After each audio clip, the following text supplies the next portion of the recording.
Hey everyone, my name is Anne Wilson and I'm an illustrator, and in this short film I'm going to show you how to draw a pangolin.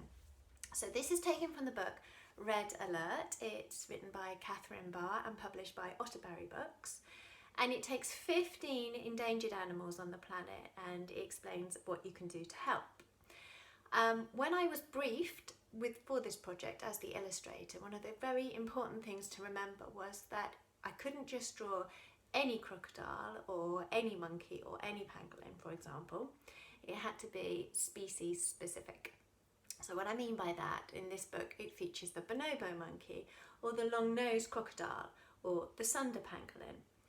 So I had to research what they look like and draw them as they are, but whilst maintaining a sense of who I am as an illustrator, so do it my way.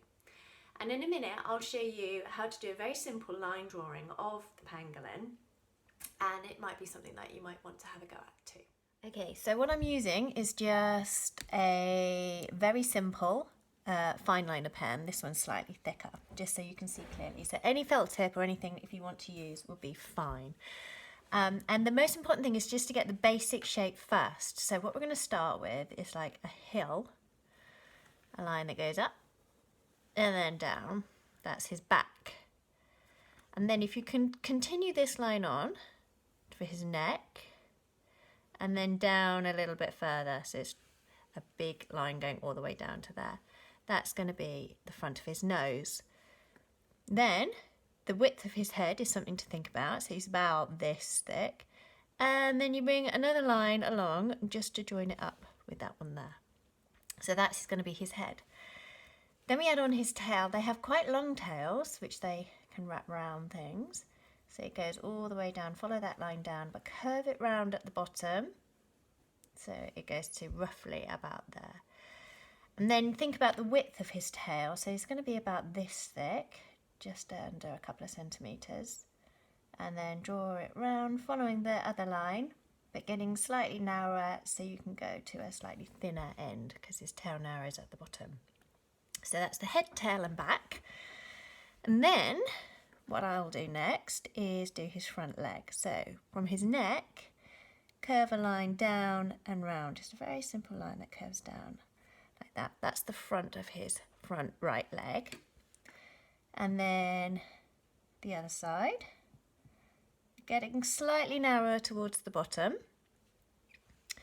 And then his tummy. So he'll have a little tummy that just comes along to about there.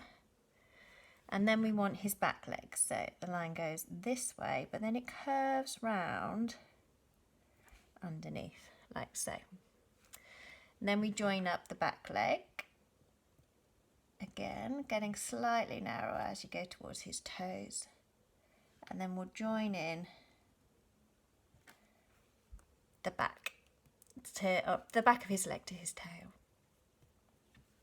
Right, so now he can't just have two legs. So we'll put the other front leg on. This one's coming from the other side. Just a little line going down there like this. And then the other line coming around like this. And then we've got his other back leg, which is a line coming round and then like a slight S sort of shape. Backward S, and then this part of the leg comes down and curves around like that. So that basically is his shape, but he's covered in scales and he has claws. So he has no scales on his face, but it's all over the top of his head and all over the rest of his body. So we'll draw a line giving him a shape to his face, which curves around like that. And then what I'm going to do is just give him one nostril and a dot for where his eye goes. And then he has little ears, so we just do a little C shape for his ears. Now what I'm going to do now is change pens to go to a slightly thinner pen, because I quite like to have some thick lines and some thin lines for details.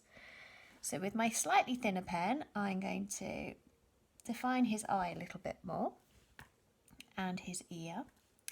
and then add on the claws. So he has 3 claws on each foot, which curve round. So this front leg, he's curving, the claws are curving round this way. And on the others, they're going this way. 1, 2, 3. And then I'm just joining up the line on top. And then this back foot. 2, 3. And then join up the claws. Last one. 1, 2, 3. And that's your basic shape of your pangolin. Now I'm going to add on the scales, which is the interesting bit, the bit that makes up the pangolin. And the most important thing to remember when you do the scales is that on the thinner parts of the body, the scales are much, much smaller. So smaller scales on the head and on the tail, and as you go towards the toes on each leg. And the scales all go in the same direction. So I'm going to go from his head to his tail. They all lie in the same direction. And that helps him when it feels like he's in danger. He'll curl up into a tiny ball and all the scales will kind of wrap around each other, which is incredible. So I'm going to make a start just doing some small scales, going from the head down to the tail. So what you do is you literally do lots and lots of overlapped little lines like this, and you keep going like this, getting slightly bigger as we come out of the head into the bigger part of the body, so that you can see when we get there the scales will be much bigger in the middle, and you carry on like that.